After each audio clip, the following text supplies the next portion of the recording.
जय जय राम। आज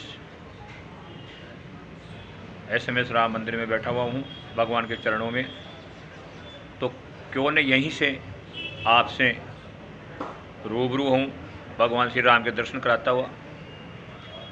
एक बार तुलसीदास जी महाराज बैठे हुए थे, लगातार भगवान का चिंतन कर रहे थे। तभी मेरा जैसा अज्ञानी पुरुष उनके यहाँ उपस्थित होता है और कहता है कि हे महात्मन, हे तुलसीदास जी महाराज, आप भगवान के अनन्य प्रेमी हो और आप लगातार भगवान का चिंतन किए जाते हो। मेरा मन कभी भी भगवान के नाम स्मरण में या जप में नहीं लगता है। मैं खूब प्रयास करता हूँ, लेकिन मेरा मन लगता ही नहीं है, एकाग्रचित हो ही नहीं पाता हूँ। फिर भी मैं कभी कभार जाने अनजाने में बेमन से ही भगवान का नाम लेने के लिए बैठ जाता हूँ। तो न चाहते हुए भी, बिना मन लगे हुए भी मैं भगवान का नाम स्मरण करता हूँ, तो उसका भी फल कुछ है या नहीं है, या उसका भी मेरे को फल मिलेगा या नहीं मिलेगा। इस प्रकार जब याचना करते हैं तो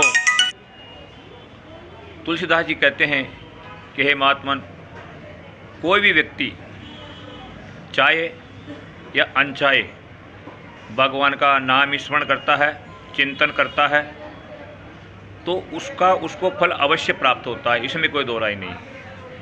अग्नि को आप चाह करके छुओ या अनचाहे में छुओ, वो आपको जलाएगी ही।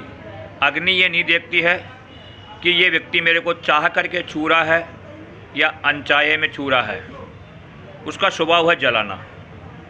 उसी प्रकार कोई व्यक्ति भगवान नाम का स्मरण या चिंतन या जप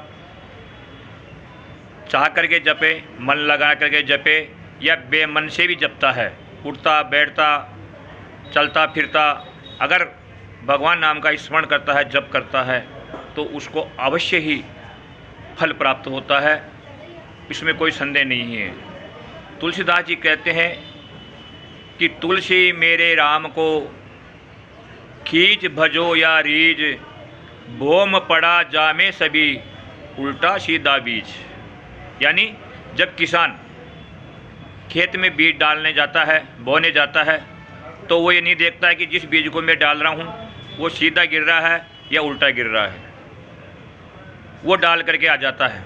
लेकिन वो बीज जो सीधा पड़ता है और जो उल्टा पड़ता है, दोनों प्रकार के बीज पौधे बन करके एक दिन फसल का रूप ले लेते हैं, और किसान उस फसल को काट करके अपनी जीवन को चलाता है। उसी प्रकार से आप चाह करके भजो या अनचाने में भजो, भगवान का नाम जप कभी भी निरर्थक नहीं जाता है।